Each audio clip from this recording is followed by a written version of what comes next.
Hi hello నమస్తే welcome to our channel. నేను మీ సిరి. ఈరోజు మనం చెప్పుకోబోయే కథ ఏకాంత మంత్రం పార్ట్ 56. ఇంతకీ అర్జున్ సాహితీల ప్రేమ ప్రయాణం మీకు నచ్చిందని అనుకుంటున్నానండి. ఇక కథలోకి వెళ్దాం. అలలు వేగంగా తన కాళ్ళని తాకి గిలిగింతలు పుట్టించి అంతే వేగంగా వెళ్ళిపోతున్నాయి. ఆ అలలను చూస్తూ నవ్వుకుంది సాహితి. ఆమె వద్దంటున్నా వినకుండా ఆ జాకెట్ ఆమెని వేసుకోమంటూ ఇచ్చేశాడు. నీళ్ళలో ఆడాననుకో మొత్తం తడిచిపోతుంది. అతని భుజాల చుట్టూ వేసి నీళ్ళలోకి నడిచింది. ఏటవాలుగా కూర్చుని రెండు చేతులు వెనక్కి ఆనించి ఆమెనే చూస్తున్నాడు అర్జున్. ఆ పక్కనే ఎవరో చిన్నపిల్లలు అలలు వెనక పరిగెడుతూ మళ్ళీ వెనక్కి వచ్చేస్తూ ఆడుతోంది. వెంటనే ఫోన్ బయటికి తీశాడు అర్జున్. ఆ పిల్లలతో ఆడుతూ వాళ్ళేదో చెప్పగానే గట్టిగా నవ్వేస్తూ తల వెనక్కి వాల్చింది సాహితి. ఆమె చిత్రాలన్నీ తన ఫోన్లో బంధించాడు అర్జున్. ఆమె బారుకురులు ఇంకాస్త కిందకి జారిపోయాయి. ఆమె పలువరుస తలుక్కున మెరిసింది. ఆ నవ్వు చూడ్డానికి వర్షపు జల్లులా స్వచ్ఛంగా మరింత అందంగా ఉంది. ఆ ఫోటో భలే వచ్చింది అనిపించింది అర్జున్కి. అలసిపోయి అతని పక్కన చతికిల పడింది. ఆ పిల్లలు వెళుతూ వెళ్తూ చేతులు ఊపారు. తడిబట్టల్లో విపరీతంగా చలిగా అనిపించింది.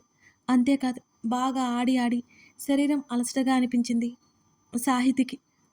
ఇప్పటికైనా ఇది తీసుకుంటావా అని అతను అడగడం ఆలస్యం. అతని చేతుల్లోకి లాక్కుంది. వేసుకుని చేతులు పాకెట్లో పెట్టుకుంది సాహితి. ఆమె చూస్తూనే నవ్వేశాడు. తడిబట్టల వల్ల ఆమె పెదవులు విపరీతంగా వణికిపోతున్నాయి. ఆమె ముఖాన్ని కొన్ని క్షణాలు చూసి వెంటనే చూపు తిప్పేసుకున్నాడు అర్జున్. అతడి భుజం మీద తలవాల్చి తమని నవ్వుతూ చూస్తున్న ఆ నిషీది ఆకాశపు నక్షత్రాలని చూస్తోంది సాహితి. అర్జున్, చెప్పు. నాకు బీచ్ అంటే చాలా చాలా ఇష్టం. మనం అప్పుడప్పుడు ఇక్కడికి వస్తూ ఉందాం, సరేనా? ఆశగా కళ్ళెత్తి అతని వైపు చూసింది. అతడు కాదు అనడం తెలిసినా అతని సమాధానం కోసం చూస్తోంది సాహితి. సరే, ఇండియాలో ఉన్న బీచెస్ అన్నీ చుట్టేద్దాం అని నవ్వాడు. అదే మాట మీద ఉండాలి. ఆమె కళ్ళల్లో మెరుపు. ట్రై చేద్దాంలే అని అన్నాడు. ఆమె భుజం చుట్టూ చేయి వేస్తూ అతని వెచ్చని కౌగిలిలో ఒదిగిపోయింది సాహితి. అతడు క్యాబ్ బుక్ చేశాడు. అదే పెద్ద చిక్కులా అనిపించింది సాహితీకి. ఎక్కడికి వెళ్ళాలన్న క్యాబ్లో వెళ్ళలేక చిరాకు వస్తుంది. రాత్రి అవుతుండగా ఒక్కొక్కరుగా అక్కడి నుంచి నిష్క్రమిస్తున్నారు. మరో పావు గంట పాటు ఆ వాతావరణంలో కూర్చున్నారు. కొన్ని జ్ఞాపకాలను పోగేసుకున్నారు. రోడ్ల మీదకి పద, క్యాబ్ వస్తుంది అతడు అనగానే అతని చేతులు పట్టుకుని పైకి లేచి అతనితో పాటు నడిచింది సాహితి. తమను ఎవరో చూస్తున్నట్టు అనిపించడంతో చుట్టూ తల తిప్పి చూశాడు అర్జున్. ఎవరూ అనుమానాస్పదంగా అనిపించలేదు. సాహితీ చేతిని పట్టుకుని దగ్గరికి లాగి ఆమె భుజం చుట్టూ చెయ్యి వేసి నడిచాడు. రోడ్డు మీదకి వెళ్ళిన 5 నిమిషాల్లో క్యాబ్ రాగానే ఎక్కి ఇంటి వైపుకి దారి తీశారు. ఇంటికి వెళ్ళడం ఆలస్యం. హుటాహుటిన డ్రెస్ చేంజ్ చేసుకుని రాగానే వేడివేడి కాఫీ అందించాడు అర్జున్. బాల్కనీ రైలింగ్కి ఆనుకుని మాట్లాడుకుంటూ కాఫీ పూర్తి చేశారు. కాసేపటి తర్వాత అర్జున్ చైర్లో కూర్చున్నాడు. చుట్టూ చూసిన సాహితికి మరొక చైర్ కనిపించలేదు. ఏదో ఉపాయం తట్టినట్టుగా అతని ఒడిలో కూర్చుంది. అతడి చుట్టూ చేతులు వేసి అతని తలని తన హృదయానికి ఆనించుకుంది సాహితి. ఆమె చేసిన పని అతడికి ఎంతో నచ్చింది. ఇద్దరి మధ్య ఏమాత్రం దూరం కనిపించలేదు అతనికి. ఇద్దరూ ఒకటే అయిపోయిన భావన కలిగింది. ఆమె నడుము చుట్టూ చేతులు బిగించేశాడు అర్జున్. అజ్జు, ఆ పిలుపు వినగానే అతను నవ్వేశాడు. చిన్నప్పుడు అతని పేరు పూర్తిగా రాక అలాగే పిలిచేది. ఆ తర్వాత కూడా అలాగే పిలుస్తూ పిలుస్తూ ఎందుకో దూరం పెట్టేసింది తన్ని. ఆ పరిస్థితులు ఏంటో అతనికి తెలుసు కాబట్టి వాటి గురించి ఆలోచించాలి అని అతనికి ఎంత మాత్రమూ అనిపించలేదు. అని అన్నాడు. నువ్వు ఇక్కడే కదా ఉన్నావు. 1 అరా కాదు 2 సంవత్సరాలు ఉన్నావు. నీ ఫ్రెండ్స్ని ఎవరిని కలవవా? మనం వచ్చినట్టు తెలియదా ఎవరికి? ఎవరు మనల్ని కలవడానికి రాలేదేంటి అని అడిగింది సాహితి. కళ్ళెత్తి ఆమె వైపు చూస్తూ, మనం హనీమూన్కి వచ్చాం సాహి, పిక్నిక్కి కాదు. అతని మాటలకి ఆశ్చర్యంతో నోరు తెరిచి, నేను అనేది అలా కాదుగా అంది సిగ్గుగా కళ్ళను పక్కకి తిప్పి. మరి ఇంకేది అని అన్నాడు అర్జున్ ఆమె గుండెల్లో ఒదిగిపోతూ. ఏం లేదులే అంది అతని మాటలకి చెప్పలేక. పర్లేదులే చెప్పు. ఏం లేదు అంటూ ఉండగా, రేపు ఆఫ్టర్నూన్ మా కొలీగ్స్తో లంచ్ ఉంది. మన మ్యారేజ్కి రాలేకపోయిన వాళ్ళున్నారు. నీకు ఓకేనా అనగా, నాకేం సమస్య. ఇంత హ్యాండ్సమ్ హస్బెండ్ పక్కనుంటే అని గలగలా నవ్వేసింది సాహితి. హస్బెండ్ అనే పదం ఆ ఇద్దరిలో సరికొత్త భావన తెచ్చింది. కాకపోతే అది వారు గమనించుకోలేదు అంతే. నా ఫోన్ లోపలుంది. నీ ఫోన్ ఇవ్వు అనగానే అర్జున్ ఆమెకి ఫోన్ ఇచ్చాడు. ఎవరికి కాల్ అనగా మీ అక్కకి. ఏం వద్దా అని నవ్వింది. నేను వద్దంటే నువ్వు ఆగవు కదా అని అర్జున్ అనగానే ఊరికే అన్నాను. నేను ఆల్రెడీ మైథితో మాట్లాడాను. బీచ్‌లో తెగ ఫోటోలు తీశావుగా అవి చూద్దామని అని కళ్ళెగరేసింది సాహితి. ఇప్పుడు అవి చూసే సమయం కాదనుకుంటా సాహి. అతడి చూపుల్లో ఏదో భావం. మరి ఆమెకు అర్థమైనట్టుగా కనురెప్పలు వాలిపోయాయి. తెలీదా నీకు? ఆమెను చేతుల్లోకి తీసుకుంటూ అన్నాడు అర్జున్. అతని గుండెల్లో ముఖం దాచుకుంది సాహితి. అర్జున్, ఈ రెండిటిల్లో ఏది బావుంది? అంటూ 2 చేతుల్లో ఉన్న చీరలు అతనికి చూపించింది సాహితి. ఒకటి navy blue and maroon combination. మరొకటి dark green and light green combination. నీకు ఏదైనా బావుంటుంది అని అర్జున్ అనగానే, అబ్బా! అలా కాదు ఏదో ఒకటి చెప్పు అంది సాహితి. నీకు ఏది కంఫర్ట్‌గా ఉంటే అది చూడు. అయినా నువ్వు శారీస్ హ్యాండిల్ చేయలేవు కదా! అని అన్నాడు అర్జున్. అవును కానీ, మీ ఫ్రెండ్స్ అంతా వస్తారు కదా! అర్జున్, నీ వైఫ్ కనీసం చీర కూడా కట్టుకోలేదేంటి? అని నీ గర్ల్ ఫ్రెండ్ ఎవరైనా అడిగితే ఏంటి పరిస్థితి? సాహితి కళ్ళెగరేసింది. నీకు అలాంటి పరిస్థితి రాదు అనుకుంటున్నా. బికాజ్ నా గర్ల్ ఫ్రెండ్స్ అనే దగ్గర గర్ల్ అనే పదం ఒత్తి పలికి వాళ్ళ మైండ్ సెట్ వేర్లే అని అర్జున్ అన్నాడు. అబ్బో! వాళ్ళ గురించి బాగానే తెలిసింది అంది సాహితి మూతి తిప్పుతూ. నీ గురించి తెలిసినంత కాదులే సాహి. ఆమె వీపు చుట్టూ చెయ్యేసి మరొక చేత్తో ఆమె గడ్డం పట్టుకుని తలని పైకెత్తాడు అర్జున్. ఆ మాటకి మరింత అందంగా నవ్వింది సాహితి. నీకు మాట రాకూడదు. అయినా నేను చీర కట్టుకోవడం నేర్చుకున్నానులే. నువ్వేం భయపడకు అని నవ్వి, చెప్పు అర్జున్ ఏది బావుంటుంది? నాకేం తెలియట్లేదు అంది సాహితి. గ్రీన్ ఓకే నాకు. నీ ఇష్టం అని అన్నాడతను. Thank you. ఇదే కట్టుకుంటా అని నవ్వి వెళ్ళిపోతుంటే ఆమె ముంజేతిని పట్టుకుని దగ్గరికి లాగి అర్జున్ ఆపేశాడు. ఏంటన్నట్టు ఓరగా తల తిప్పి వెనక్కి చూసింది సాహితి. నీకు కావాల్సింది ఏంటో చెప్పేశాను మరి. నాకు కావాల్సింది ఇవ్వవా?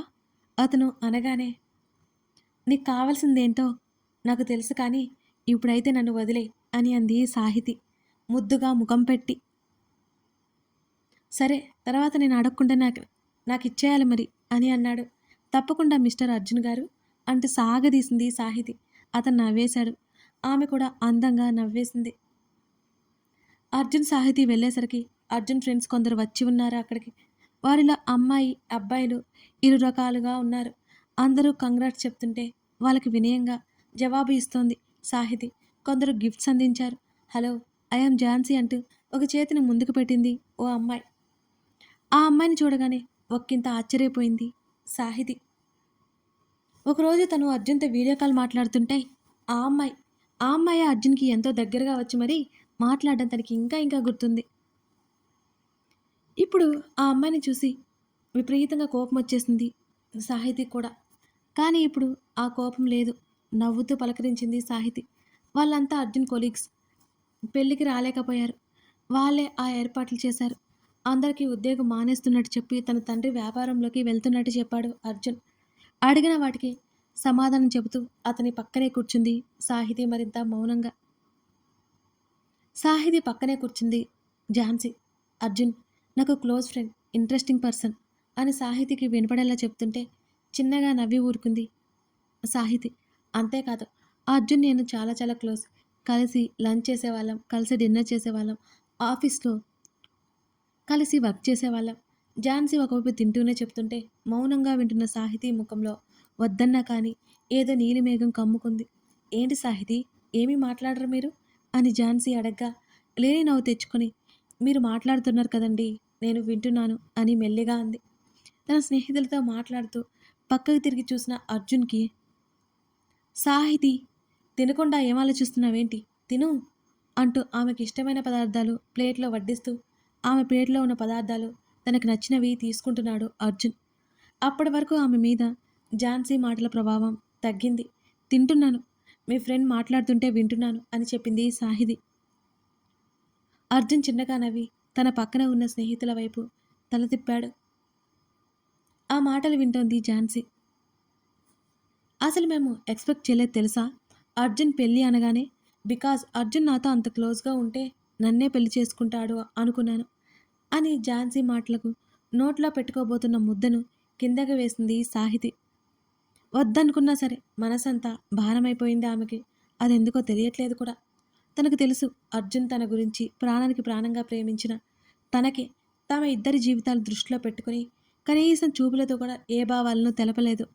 వ్యక్తం చేయకుండా అలాగే దూరంగా ఉండిపోయాడు. అలాంటి అర్జున్ మరొకరితో పెళ్లి చేసుకునే అంత దగ్గరగా ఉంటాడా? హుహు. ప్రవర్తించాడంటే ఎప్పటికీ తను నమ్మదు. కానీ ఝాన్సీ మాటలకి ఒక రకమైన విరక్తి కలిగింది ఆమెలో. చిరాకనిపించింది. తినాలి అనిపించలేదు సాహితికి.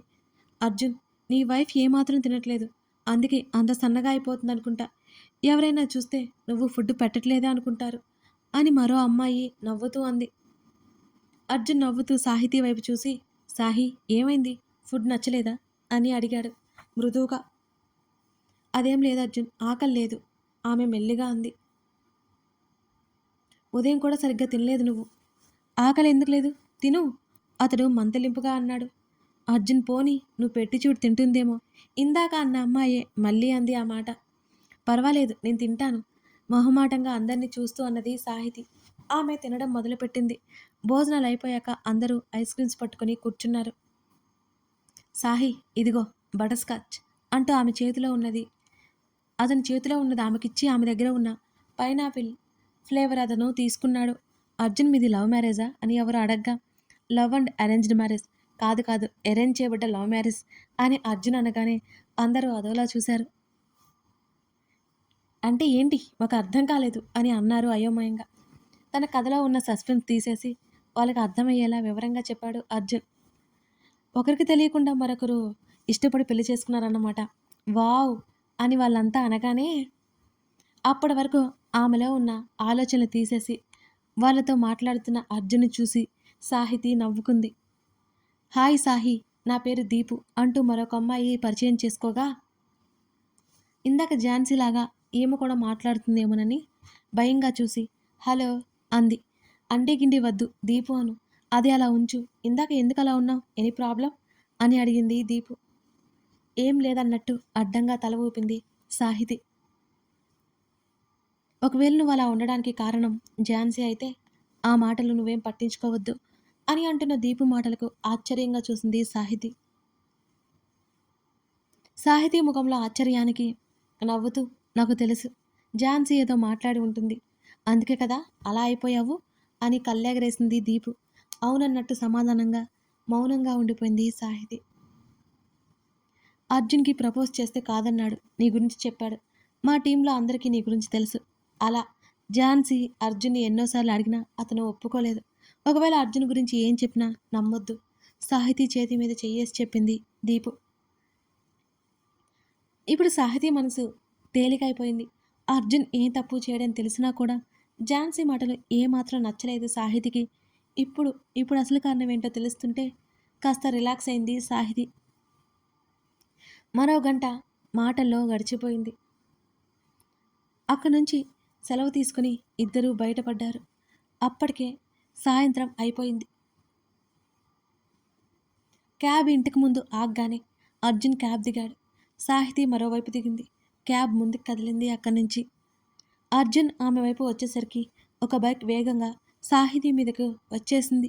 సాహి అని అర్జున్, అమ్మాయి గారు అని వాచ్మెన్ ఇద్దరూ ఒకేసారి గట్టిగా అరిచారు. బైక్ రావడంతో గబుక్కున వెనక్కి జరిగిన సాహితికి ఏ ప్రమాదం రాలేదు ఆ క్షణం. అతడు ఆతృతగా వచ్చి ఆమె దగ్గరకు తీసుకున్నాడు ఆమెని.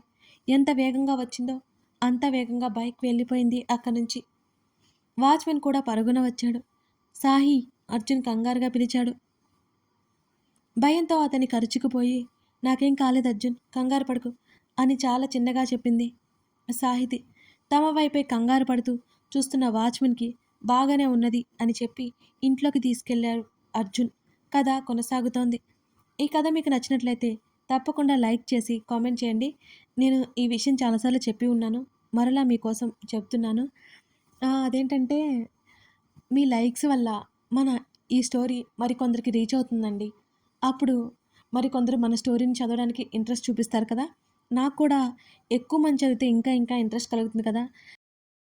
కాబట్టి ఈ స్టోరీ చదివేటప్పుడు ఈ ఒక్క మాట మీరు గుర్తుంచుకొని, లైక్ చేసి సపోర్ట్ చేశారంటే నేను చాలా హ్యాపీ ఫీల్ అవుతాను. Thank you. లైక్ చేస్తున్న అందరికి.